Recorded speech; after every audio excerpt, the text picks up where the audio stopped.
राज्य में जारी रही ग्रीष्म प्रभाव को नजर रखी विभिन्न जिले में विद्यालय गुड़िक छुट्टी घोषणा होउछि।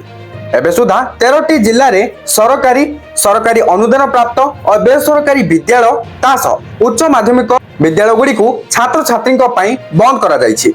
एवं आउरी मध्य जानिबाकु मिलिछि जे पूर्वरु धार्य होइतिबा परीक्षा गुड़िक जारी रहिबो। एथिसह शिक्षक शिक्षयित्री विद्यालय और जनगणना कार्य में सामिल हेबे।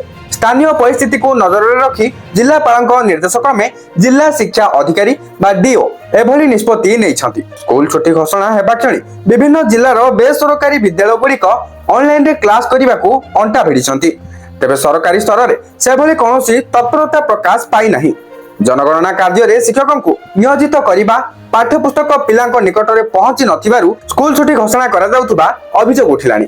खर्दा जिले में समस्त सरकारी अनुदान प्राप्त और बेसरकारी विद्यालय गुड़ी छुट्टी घोषणा करा जायछि। एप्रिल 20 रु 23 तारिख पर्यंत विद्यालय शिशु बाटिका ठारू द्वादश श्रेणी पर्यंत छात्र छात्री विद्यालय बंद रहिबो।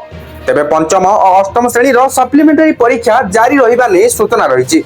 परीक्षार्थी सुरक्षा पाई शिक्षानुष्ठान में पर्याप्त पानीय जल सुविधा उपलब्ध कराइबा, ओआरएस फास्ट एड और पवन चलप्रचल करुथिबा व्यवस्था करने को अध्यक्ष मानकु निर्देश दिया जायछि।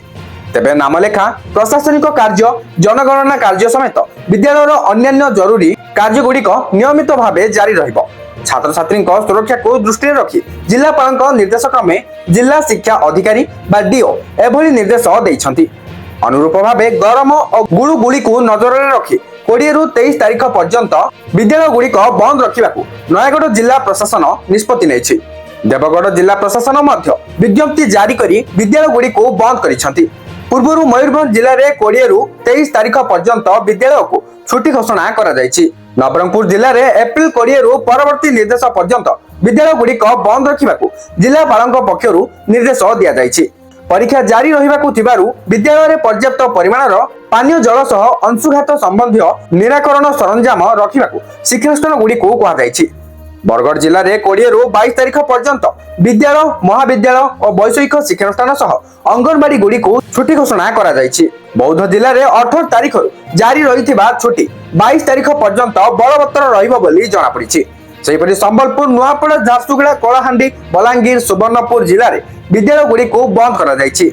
परिस्थिति को नजर रखी परवर्ती निष्पत्ति नियाजिबो बोली डीओ पक्षरु कहा जायछि। तो बर्तमान आपण 13टी जिला तो जानिले आ गोटे जिला कहि दोछि जाकि कटक जिल्लार किछि इन्फॉर्मेशन आसीछि देखिया को पाउथबे। Office of the district magistrate and collector Cuttack district emergency operation centre देखिया पाउथबे। डेट 19 एप्रिल 2024 रविवार दिन ई नोटिफिकेशन इशूड हेछि। ऑफिस ऑर्डर देखिया को पाउथबे। तो ई सब्जेक्ट रे देखिया पाउथबे functioning of schools and anganwadi centres from 6:30 am to 9 am। तो एठारे कहा जायछि कि कटक जिल्लार सब अंगनवाड़ी आ स्कूल हीट वेव कंडीशन जोगु एई नियमटा करा जायछि। तो कटक जिले में छुट्टी तो हैनी केवल टाइमिंग चेंज होइछि। जा इन्फॉर्मेशन थिला एबा आपण जानिया को पाइले।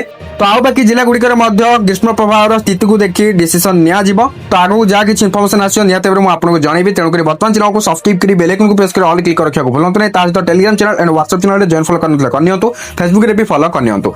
डिस्क्रिप्शन रे लिंक रहछि चेक आउट करनेबे। Thank you for watching.